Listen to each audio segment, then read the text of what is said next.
originally published by Afterhours Archive 613. This audio edition is adapted from the original written article. Artist feature: The Scandalous Playaz.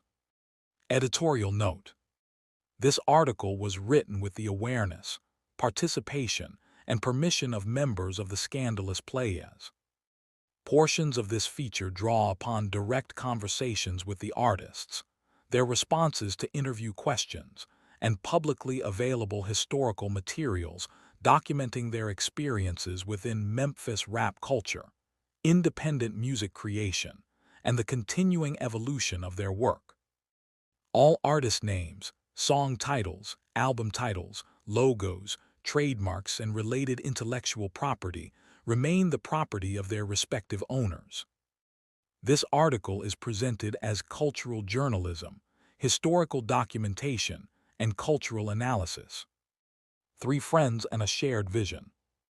Long before streaming platforms, playlists, and social media algorithms shaped how people discovered music, three young artists in Memphis came together around a simple idea.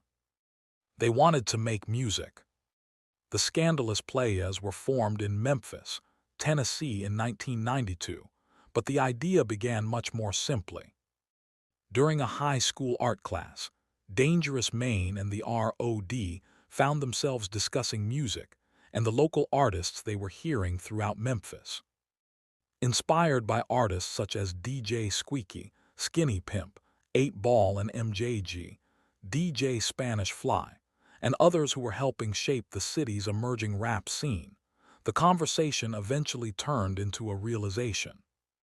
As Dangerous Maine recalled during the Memphis Public Library's 901 Voices Oral History Project, "We were sitting in art class one day and we were discussing music.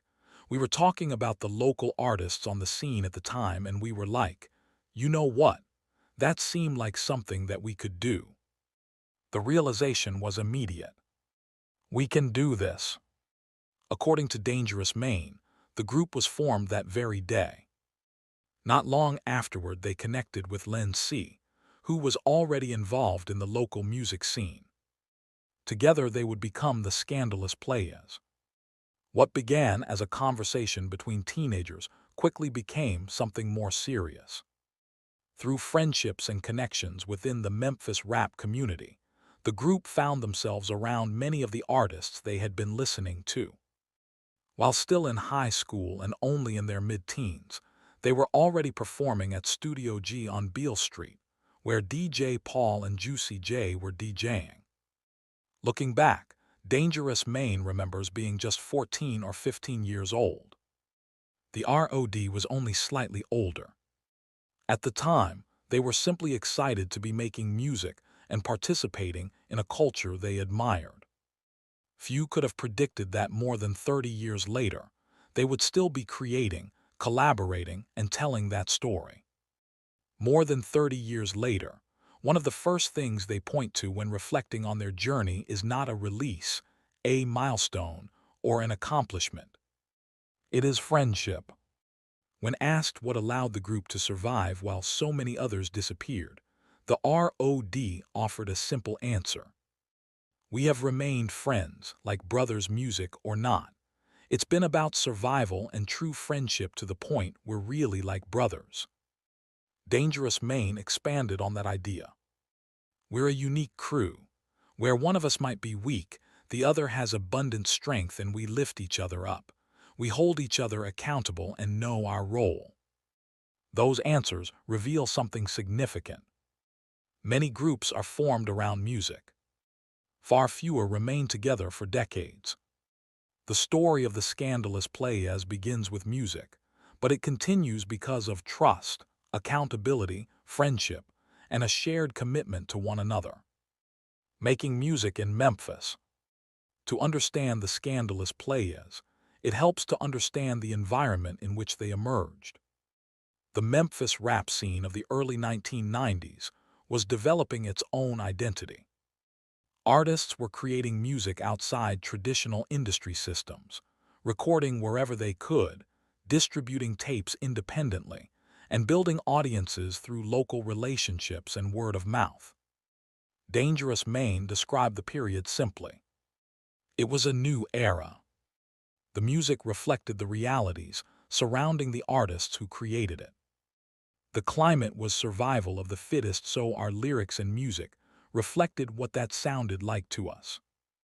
That perspective appears repeatedly throughout conversations with the group. The music was not designed around future trends or built to fit an algorithm. It reflected what they were experiencing at the time. As the R.O.D explained, it was real at the time we recorded it. That authenticity would become one of the defining characteristics of their work. For the Scandalous Playaz, Memphis was more than a location. It was a city shaped by multiple musical traditions existing side by side. During the Memphis Public Library oral history interview, the R.O.D reflected on the city's broader musical legacy, pointing to influences ranging from Stax Records, Sun Studio, Elvis Presley, Isaac Hayes, and B.B. King to the rock, soul, pop, and blues traditions that helped shape Memphis music. In his view, those influences contributed to the city's creative identity and ultimately helped shape the sound that emerged from Memphis rap itself. Rather than developing in isolation, Memphis rap grew from a city that already carried a rich musical history.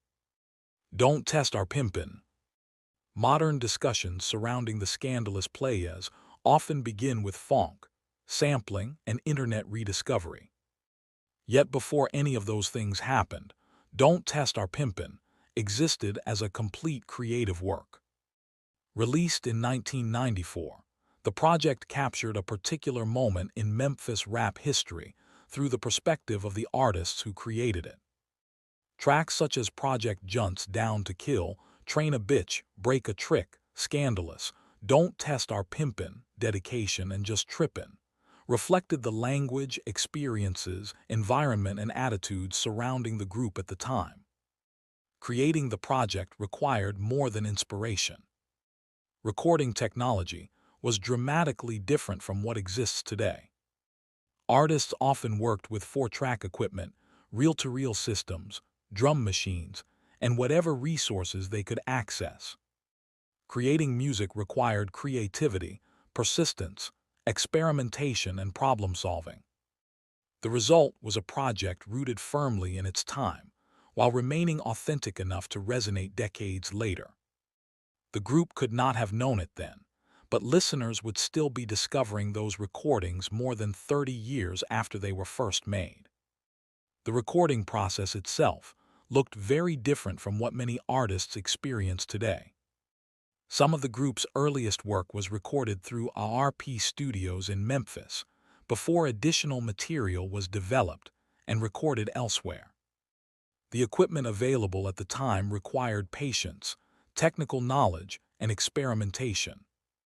Rather than digital workstations and unlimited tracks, much of the process relied on 4-track systems, reel-to-reel recording, drum machines, and keyboards. As Dangerous Maine recalled during the Memphis Public Library's 901 Voices oral history project, you had to almost perform surgery to make a beat back in the day. Unlike modern production environments where software can instantly manipulate sound, creating music often required manually counting measures, planning transitions, and carefully constructing arrangements long before recording began. The limitations forced artists to become creative problem solvers. In many ways, those constraints became part of the sound itself. Independence as a way of life. One theme appears throughout nearly every conversation with the Scandalous Playaz. Independence. The group built their career through their own efforts. They created, produced, and distributed their music. They booked shows, built relationships, learned the business, and continued moving forward without relying on a larger camp, label, or management structure to create opportunities for them.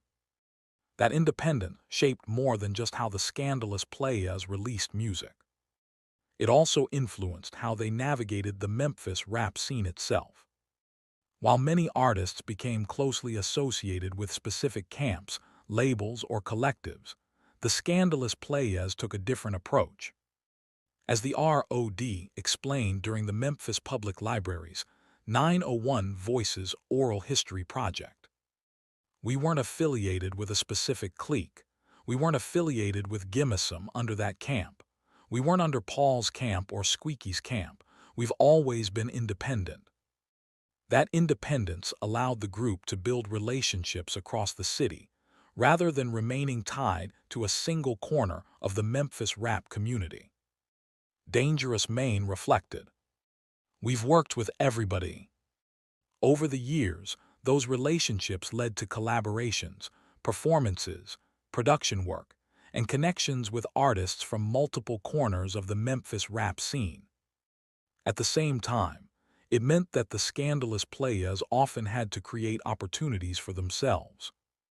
As the R.O.D. put it, "We had to build our stuff from get it out of the mud, as they say, and build it ourselves."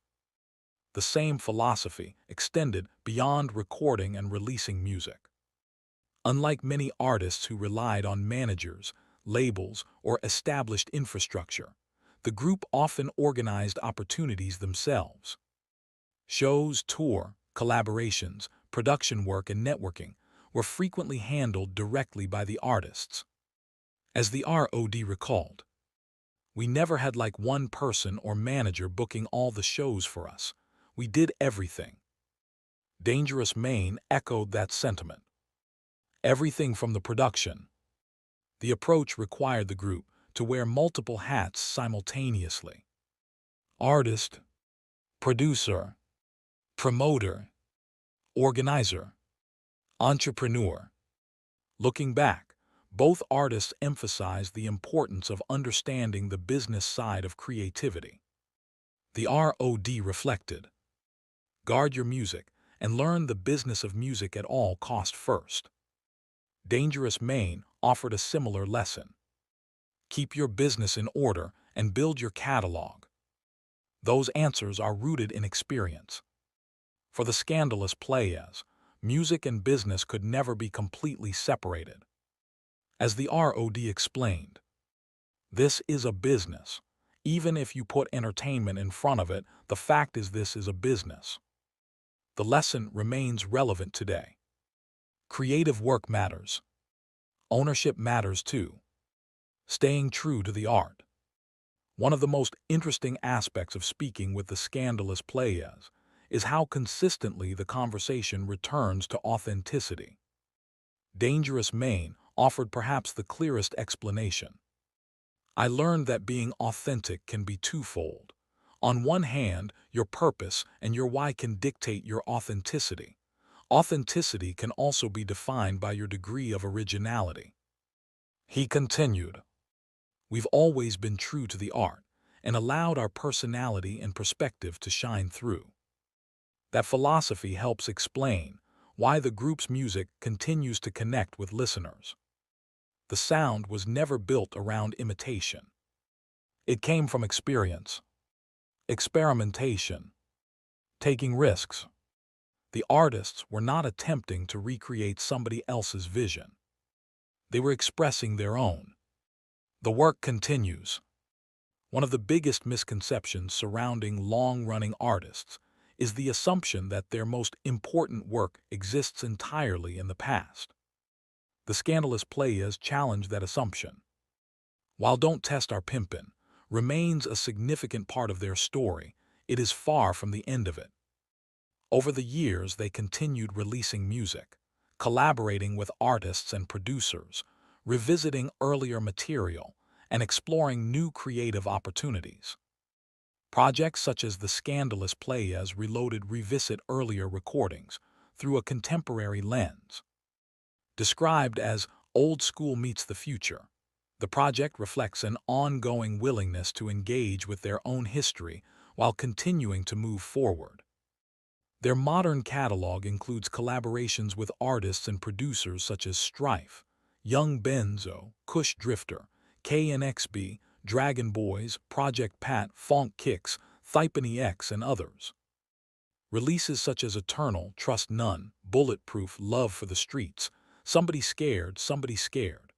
The Encore, Recognize, Southside, Glock 9, Mega Blunts, Rican Hesser, Win-Win, Paralyzed, Never Ever, and No Doubt demonstrate an artist group that continues creating rather than simply reflecting on the past. This may be one of the most overlooked parts of their story. The Scandalous Playaz are not a historical artifact. They remain active artists. While they may not fit every conventional music industry expectation, they continue building, collaborating, adapting, and creating. Their catalog continues to grow because their creativity continues to grow. When the world caught up, the rise of phonk introduced a new generation of listeners to Memphis rap. Through sampling, internet communities, streaming platforms, and global music culture, sounds originating in Memphis reached audiences around the world. The Scandalous Playaz became part of that story when vocals from Don't Test Our Pimpin' began appearing in phonk productions created by artists across multiple countries. One of the most significant examples of that connection is Funky Town by Playa Phonk. The track became a global phenomenon and a viral TikTok sensation, introducing countless listeners to sounds rooted in Memphis rap culture. While the Scandalous Playaz were not listed as primary artists on the release, they are officially credited as songwriters. Released through Sony Music and Arista Records, Funky Town became one of the defining tracks associated with modern phonk and helped bring Memphis-inspired sounds to a new generation of listeners around the world. The influence of Memphis rap can also be seen in the artists who have traveled to Memphis to better understand the culture that inspired their work. During a visit organized through Black 17 Media, members of the Scandalous Playaz spent time with Cordell, one of the most recognizable producers associated with modern phonk. According to the group, the visit included stops at Sun Studio, Beale Street, and other locations connected to Memphis music history. For the Scandalous Playaz, moments like these serve as reminders that sounds once created for local audiences have become part of a much larger global conversation. The story still being told. When conversations turn to Memphis rap history, discussions often focus on a handful of familiar names. The Scandalous Playaz believe there are still important parts of the story that deserve greater attention. The R.O.D. explained, "The Scandalous Playaz story hasn't been told properly. As a matter of fact, it's hard not to be offended when they talk about legends and our name is not mentioned." Dangerous Maine expanded that concern beyond the group itself. How it has influenced so many cultures across the world, and there are so many unsung artists that are responsible for that. He also pointed to the scale of the group's modern presence. If you total all streaming platforms, the Scandalous Playaz is tied to over 1 billion streams as either a writer, producer, or performer. That hasn't been told. The statement is not simply about recognition. It reflects a larger conversation about historical memory. Independent artists helped build the foundations of scenes, communities, and creative movements that would eventually influence listeners around the world. Not every contribution receives equal attention. Yet every contribution remains part of the story. The history of Memphis rap is larger than any single artist, group, or movement. The Scandalous Playaz are part of that history. Their experiences help provide a broader understanding of both the culture and the people who helped create it. Their story has also been formally documented through the Memphis Public Library's 901 Voices Oral History Project, an initiative dedicated to preserving the stories of people who helped shape the cultural history of Memphis. Through that interview, the group shared first-hand accounts of recording music during the cassette era, building an independent career, navigating the Memphis scene, and witnessing the unexpected global reach of music created decades earlier. The oral history serves as a reminder that Memphis rap history was built by more people than the handful of names most often referenced. It was shaped by artists, producers, engineers, promoters, entrepreneurs, and independent creators who contributed to the culture in different ways. The Scandalous Playaz are part of that larger story. More than one chapter. One of the challenges of writing about artists with long careers is the tendency to compress decades of work into a few defining moments. For the Scandalous Playaz, that would leave out a significant portion of the story. The group did not simply release "Don't Test Our Pimpin" and disappear. Much of the public conversation surrounding the Scandalous Playaz focuses on the material that has already been released. Yet the group notes that a significant amount of work remains unheard by most listeners. Among those projects are recordings dating back to the 1990s, including material created with DJ Paul that has only been heard by a small number of people. According to the group, part of their long-term goal is to make more of that material available, further documenting a creative journey that extends far beyond the releases most commonly associated with their name. Over the years, they continued creating music, exploring new opportunities, developing new projects, and expanding their creative reach beyond Memphis. The trio launched a second musical identity under the name Black Rain, allowing them to experiment creatively while reaching new audiences. Their work eventually brought them to Chattanooga, Tennessee, where they earned local radio airplay and continued developing as artists. The group also founded Raindrop Entertainment, creating opportunities not only for themselves but for other artists as well. As the group continues to evolve, Raindrop Entertainment is transitioning into the International Coalition of Music, reflecting a continued commitment to artist development, collaboration, and independent creative growth. That entrepreneurial mindset appears repeatedly throughout their story and reflects a belief that independence is not simply about ownership, but also about creating opportunities where none previously existed. Their creative reach eventually extended beyond the United States. The Scandalous Playaz developed connections within Germany's underground music community and later established creative relationships with artists and producers in Brazil. Those collaborations continue today and demonstrate a willingness to engage with new ideas, new audiences, and new creative partnerships while remaining connected to their Memphis roots. Viewed from that perspective, the story of the Scandalous Playaz is not a single chapter. It is a collection of chapters connected by the same underlying themes: creativity, adaptability, curiosity, independence, and a continued desire to create.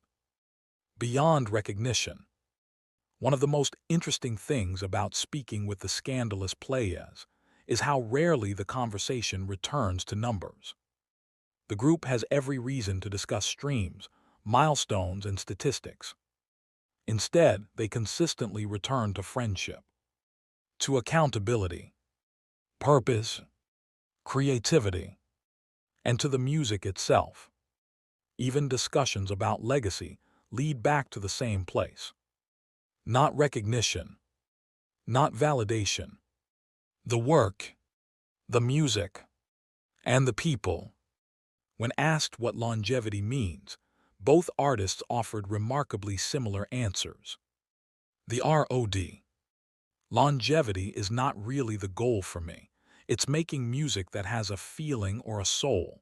If I can do that, it's going to resonate forever. People will always feel it at some moment. That is what creates longevity. Dangerous Maine. For me, longevity doesn't mean staying directly in the game. There are so many ways to eternally influence music. Like R.O.D said, if you can reach the soul, it lasts forever. Those answers reveal something important. The Scandalous Playaz are not still creating because they are chasing relevance. They are not still creating because they are chasing trends or validation. They are still creating because creativity remains part of who they are. Throughout conversations with the group, one idea appears repeatedly.